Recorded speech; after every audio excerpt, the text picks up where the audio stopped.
And we are back in the show. Hello, hello. I'm Fernanda Nis, teacher at the Rose Meditation. And again, I have Nuno here with me, also founder and teacher at the Rose Meditation School. Hello, Nuno. Hello, how's How are everything? you? Good, good. How are you? Very good, very good. Yay. Mhm. And continuing the subject, our challenge in the permanence of the plank position, the Chatuspadasana. Today we are going to add some seasoning on Mhm. our permanence. And the seasoning is called Bhastrika. You want to Yes. start explaining what the challenge is, what is Bhastrika, how we can use it to Mhm. improve our ability and continue evolving in our challenge?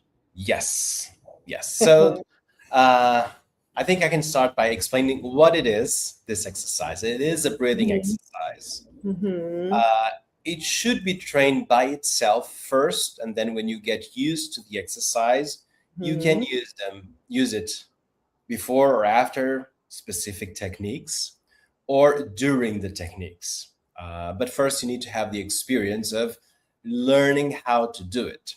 Mhm. And the best way to describe it is a variation of abdominal breathing. So, abdominal Mhm. breathing is when you do air in, abdomen out, air out, abdomen in. Period. That's it.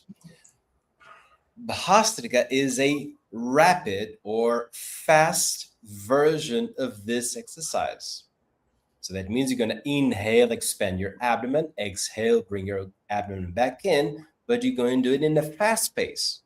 So you're going to do it fast, really fast. And as a consequence, you're going to start noticing some noise while breathing. Okay, I'm going to give an example. Just let me know if you're able to listen because now technology can raise a lot of Also, sounds. mhm. Let's give it a try. So, something like this. No, no. Damn it. Let me do it close to the microphone. It's on the other side. Uh, Good. Mhm. like Yeah. this. So this is the sound you're supposed to do, not the position you're supposed to do or Nuno's face, just the sound. Yes, yes. I was just trying to find the microphone. These new laptops, they hide everything, which is cool. But then when you need the most, you don't know where it is. Okay. So, yes. So, imagine that you're doing abdominal breathing and you Mhm. speed up that exercise, that breathing performance in such a way that it's extremely fast and the breathing becomes a loud exercise. So you can hear people doing Bhastrika. You hear yourself doing Bhastrika. But even though that's the exercise itself, it's really important to observe a few things. Mhm. Never do it standing. Ideally, do it seated. If it's uncomfortable, do it lying down. Okay, Mhm. lying down and seated, that's perfectly fine. Standing, no. Never. And when you're about to finish the breathing exercise, finish on an empty breath, never with your lungs full. Okay? Don't do it. Just don't do it. Okay? So if you're a listen, newcomer, lie listen down the on your back. voice. Sorry, sorry. Listen the voice of experience. Yeah, so if you're a newcomer, first time ever listening to this word, Bhastrika, fast breathing or rapid breathing, what is? I'm gonna give it a try. Lie down on your back, isolate the abdominal breathing, breathe in and breathe out really fast, make it loud, and then when you are about to stop, you will slow down and then you finalize on an empty breath. You stay with your lungs empty, just stay there without breathing. Okay, then you inhale time to go. That's perfect. Okay. So if you observe these two details, you're safe to train it by yourself. If not, don't risk. Okay. You can get dizzy. You can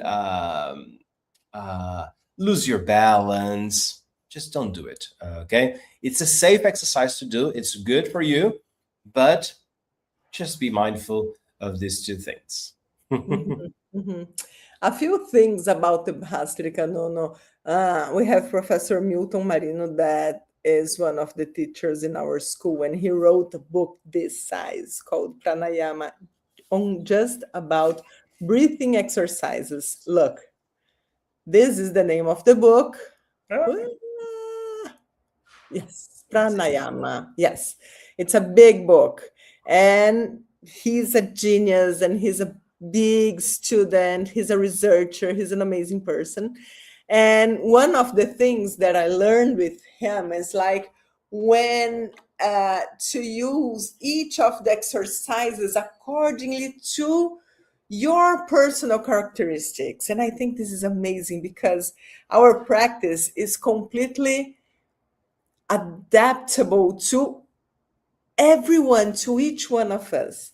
And so, just to share a few things about this exercise and like his knowledge and also my personal experience, because tomorrow I'm gonna be teaching this ancient way to train for 31 years. Ooh. Yes. So, about the Bhastrika. I like to do it in the mornings. I never do it during the night because it's something that creates this kind of, oh my goodness, how can I describe Euphoria? euphoria? Yeah, Yeah. I think it's the best explanation. So if I do it during the morning, it's gonna bring me more energy throughout the day. But if I do it in the end of the day, like caffeine, we're not supposed to take it in the end of the day, right? Because it's going to affect our sleep. Same thing with Bhastrika. It's gonna bring this euphoria, this energy, this thought of, oh my goodness, I can do anything, but it can be too much. So we have to learn how to manage it. When I was young, like 31, 33 years ago, we used to do a lot of Bhastrika. It was one of the exercises that we like to do the most and to experience the most. But when you are 15, 17, 18, it's all good, right? So I experienced a lot, and I'm going to share what I learned with him with my personal experience. So, what he says in his courses about these exercises is it's very good to do, for example, during the winter. If you feel your body cold, the Bhastrika is going to warm up our body. So if you Mhm. have to go outside, or if it's too cold in your house and you don't want to leave your bed because it's like Bhastrika, it's an amazing exercise. Mhm. In the morning, Bhastrika is amazing. If your personality is something more shy, more closed, more Introvert? quiet, introvert, Bhastrika is some exercise that you should do a lot.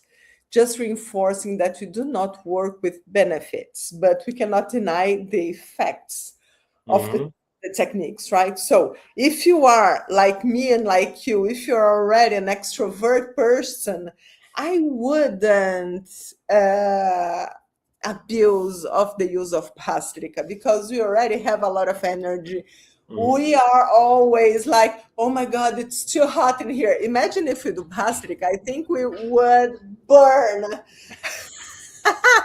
So it's interesting to know when and how to use it. So winter, fall, it's interesting to add Bhastrika in your personal practice.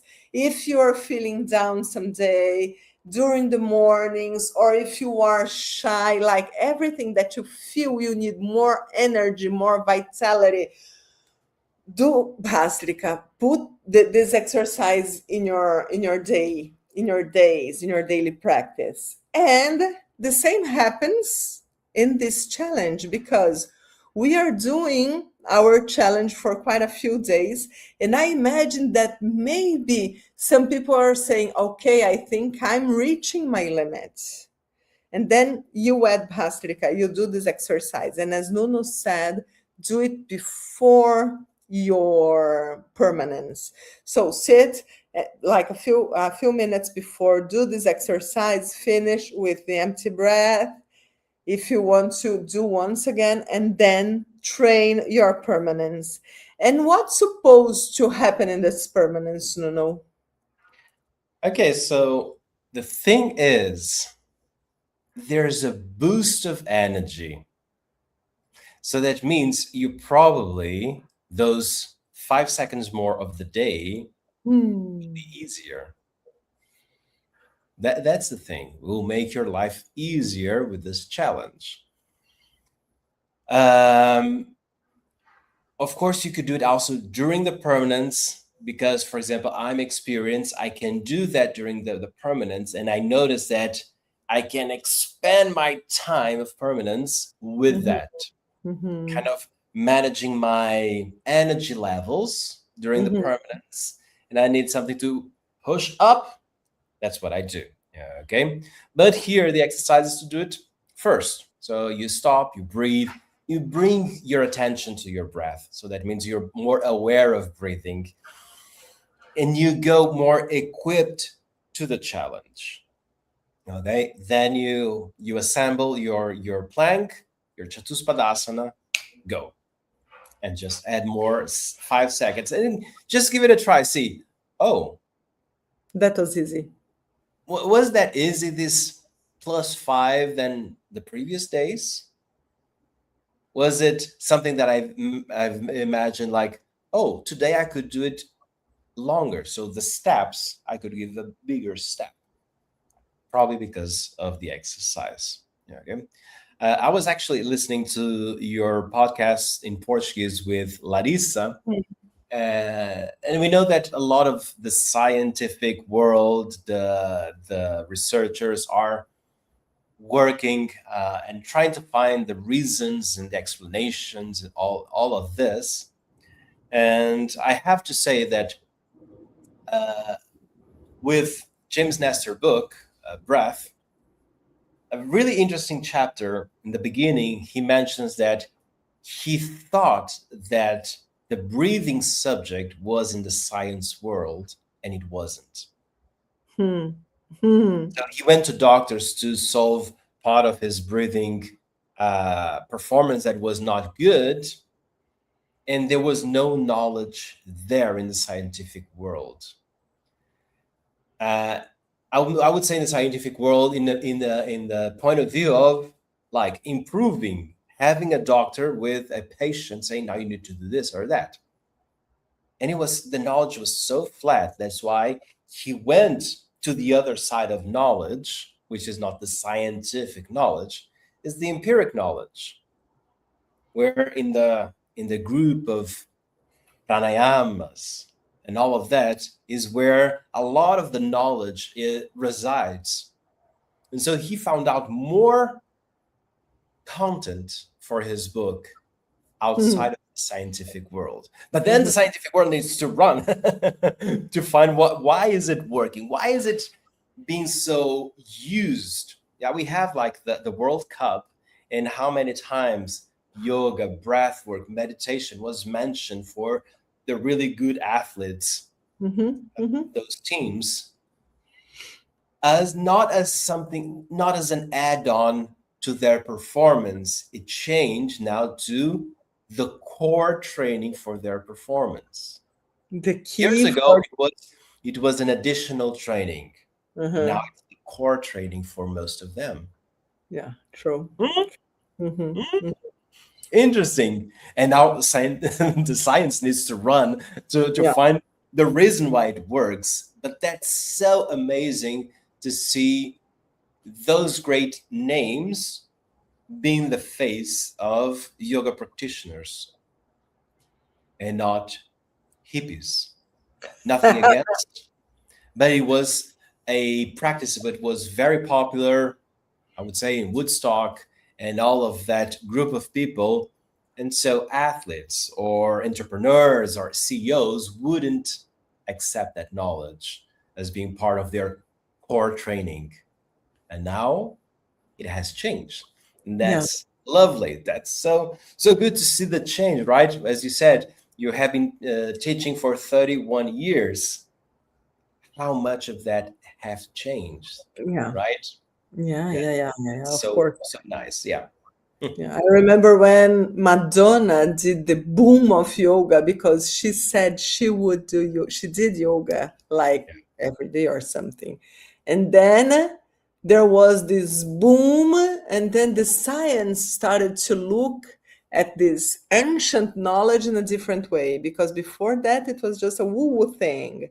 Yeah. But since the world is getting so fast, not necessarily in a good way, people started to look at those guys that do meditation, that can manage stress, that can do breathing exercises. And as you said, not just the best athletes, also the best CEOs and everyone that works with high performance, they are understanding the impact, the positive impact of those trainings in their daily lives, because it's not just the speed, it's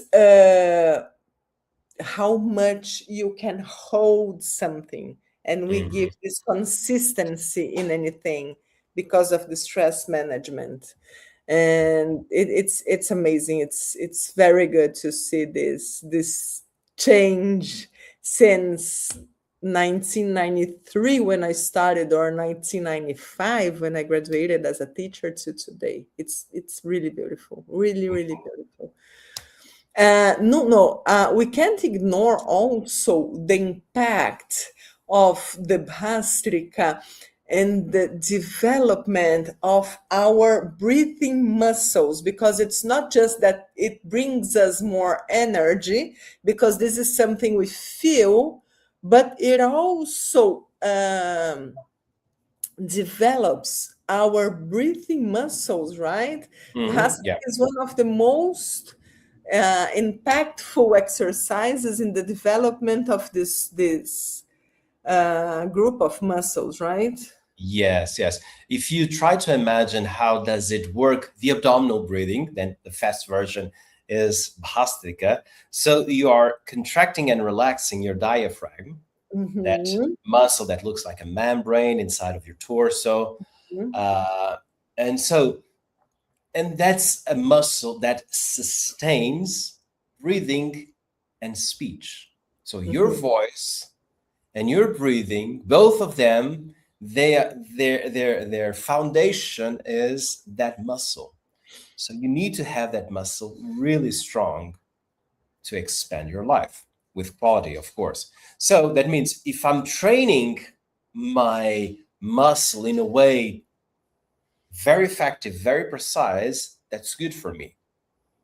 Okay, like going to the gym and I'm going to do an exercise to isolate a specific muscle. Okay, Bhastrika and abdominal breathing, but Bhastrika is kind of more intense, is a great way to train your diaphragm. Yeah. That is a support system for your quality of life, for your breathing performance. So imagine you are an athlete, even if not professional, but you like to work out at the gym or to play football or to play tennis, whatever. You need your breath to help you. How can I do that? How can I train breathing in a way to make me perform better? Bhastrika is one of the best techniques to do that because it's activating the breathing muscles. And imagine also the impact in our longevity, because we're talking about quality of life, but I'm talking also about expanding your lifetime, right? Yeah. Amazing. Very, very good. Okay, no. So I want to invite everyone to participate in our challenge. It's not a problem if you didn't start yet. You can start. Watch the videos today or tomorrow. Larissa is gonna launch the last video of this challenge explaining how to do the Bhastrika before the permanence in the plank position, and I want you to share your results with us. Anything else? Okay. No, that's it. That's it. Okay, and thank you for participating. And let's finish this challenge. It's been very good. I was telling them that the last few days it was a disaster because I did the Chatuspadasana during your class, and you were quite inspired. Can I say that? So at the end of the practice, try to do a permanence when I didn't have energy, and you didn't even give me a Bhastrika before. So I did it, but it was a mess. But I'm not gonna give up. I'm No, gonna keep the challenge. So see you, share with us your results, and we see you next week. have a mindful week. Bye bye.